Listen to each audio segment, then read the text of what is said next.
यदि तपाईको मुख खोल्दा वा बन्द गर्दा कानको अगाडि किटकिट आवाज आउँछ अथवा पहिले किटकिट आवाज आउँथ्यो तर अहिले आएर मुख कम खुल्ने, जलक भएर दुखाइ भइरहेको छ भने म आज घरमै केही एक्सर्साइज गर्ने उपायहरू बताउन गइरहेको छु।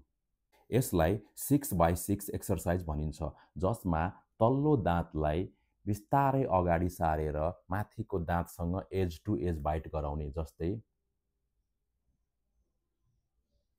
अब माथिल्लो दाँतसँग एज टु एज बाइट गराइसकेपछि त्यही पोजिसनमा म्याक्सिमम मुख खोल्ने। ठुलो मुख खोलिसकेपछि फेरि बन्द गर्दाखेरि त्यही एज टु एजमै बाइट गराउने। जस्तै कि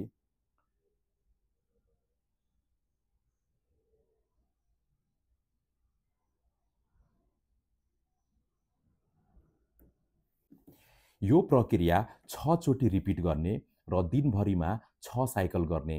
भन्नुको मतलब टोटलमा 36 चोटि तपाईको तल्लो दाँत अगाडि सारेर मुख खोल्ने बन्द गर्ने प्रक्रिया गर्नुपर्ने हुन्छ। यो एक्सर्साइज केही दिन, हप्ता वा महिनासम्म गर्दाखेरि पनि तपाईको समस्यामा रिलिफ नदेखिएको खण्डमा टिएमजे स्पेसलिस्टसँग सम्पर्क गर्नुपर्ने हुन्छ।